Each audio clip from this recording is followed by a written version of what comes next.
why they're called sixes. I want to tell you about my life and the strange things I've seen, and before I do, I want you to understand that my actions in the end had reasons. I was born to a single mother. She was only 15 around the time I was born, and she wasn't exactly ready to be a mother. Apparently my dad was even less ready because his parents ended up sending him to a boarding school so he wouldn't have to be responsible for me and my mother. We were supported by her parents, but otherwise we were completely alone.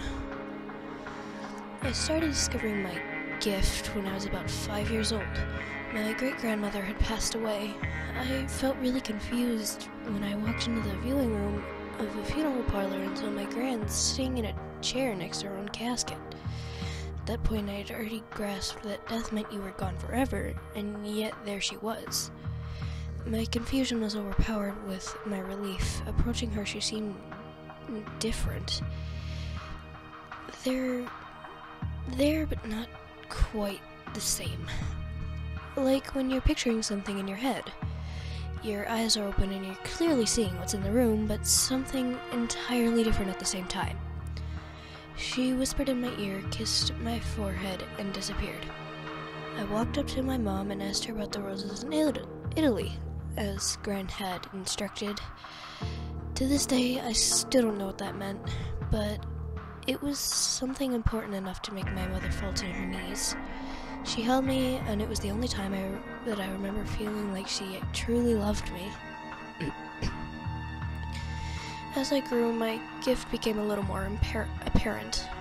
I'd see people I wasn't supposed to see in everyday situations. A few would even notice and follow me home. I didn't mind. None of them ever imposed or tried to harm me. They just wanted company until they figured out how to move on, or they found someone else that was more interesting to follow around. I'd talk about it as if it were normal. My mother put forth no effort to stop me, but I still acted embarrassed when I did it around other people. No one took it seriously, though. Not like my mom did.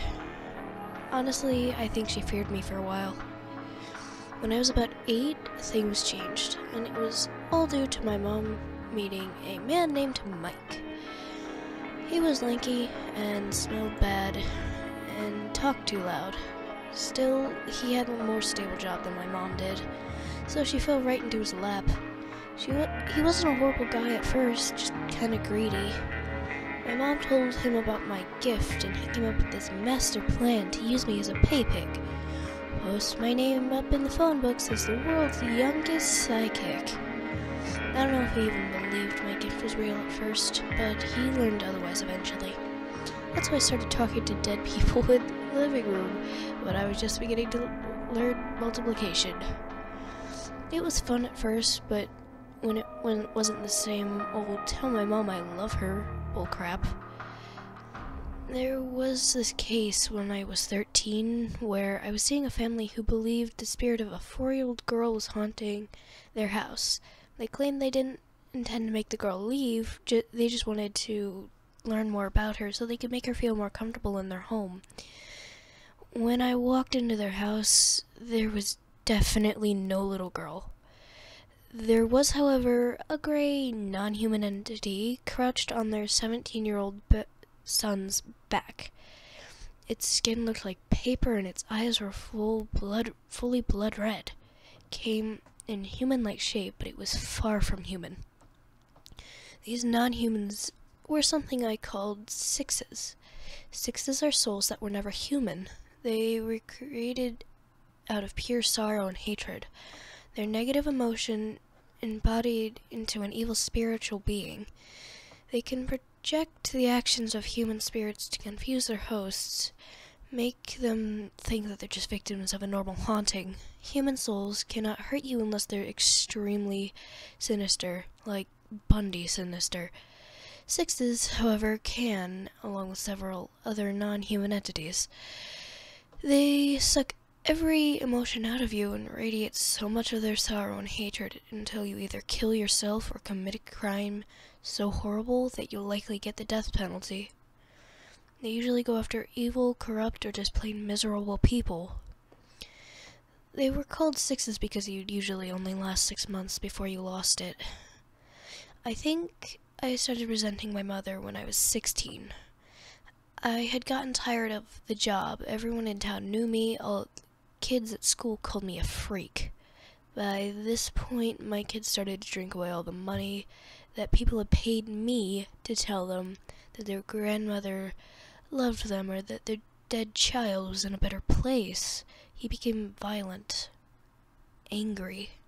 He hit my mother and she just took it for a while. Then she started to blame me. If you never would have had started talking to freaking Casper, maybe we wouldn't be in this situation. Completely ignoring the fact that he was her boyfriend, not mine. Not long after that, he stopped hitting her and started hitting me. Then she did, too.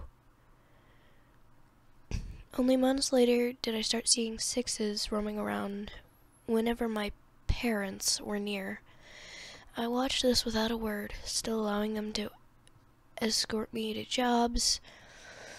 At first, the sixes would stay far away.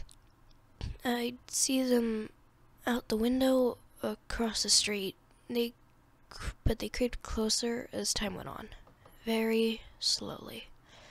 My curiosity heavily outweighed my fear. I had only ever seen them on people's backs. I became a bit more startled when they stood at our windows.